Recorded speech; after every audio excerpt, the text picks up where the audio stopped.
Hey guys, a couple of weeks ago I did a piece on what I like about the 458 Speciale, and it was quite a long list, and I suspect I could have found more and more points to confirm the decision originally to purchase it.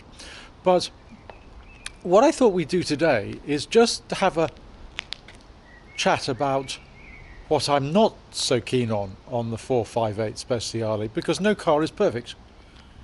By far and away, the one thing that I find the most awkward on this car, we open the passenger's door up, we just have a quick peek, and you can see it immediately. This car is left-hand drive.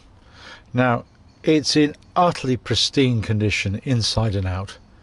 Absolutely perfect. It was bought from Dick Lovett in Swindon, who are great Ferrari dealers, and we have a great relationship. But my biggest mistake possibly when buying this car was not recognizing the fact that driving a left-hand drive car in the UK requires a fair amount of effort.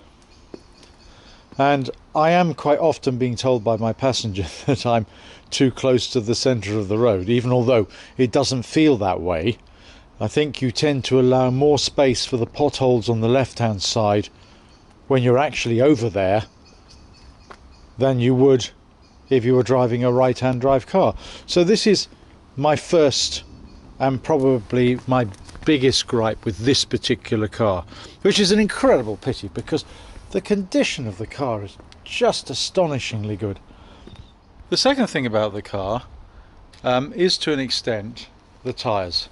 Now, whilst I mentioned in my previous video that the tyres are absolutely fantastic for the track, you have to say they require caution in the wet.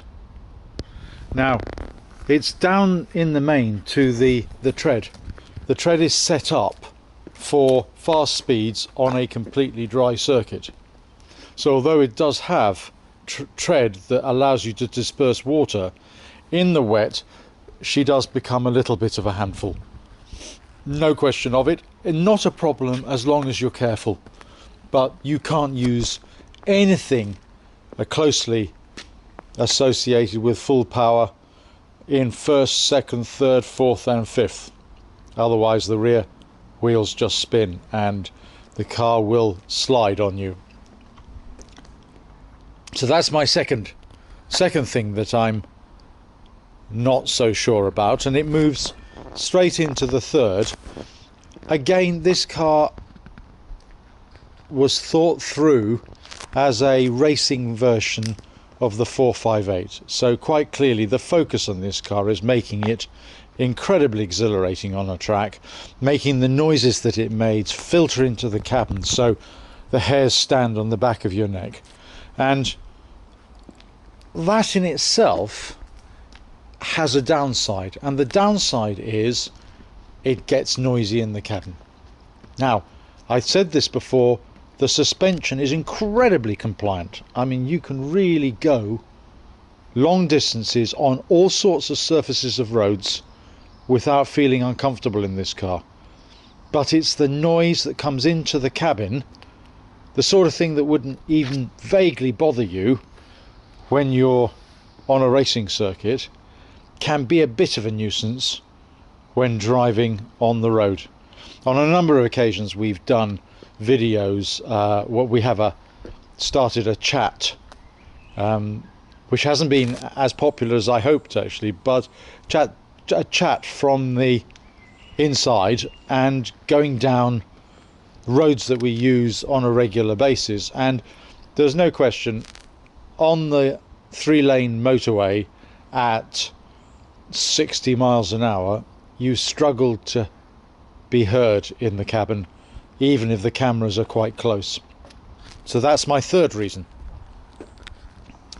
So another area which might irritate you these days, although personally this doesn't irritate me, is the fact that it is not, the Speciale is really in the real world and in a straight line not much quicker than a 458.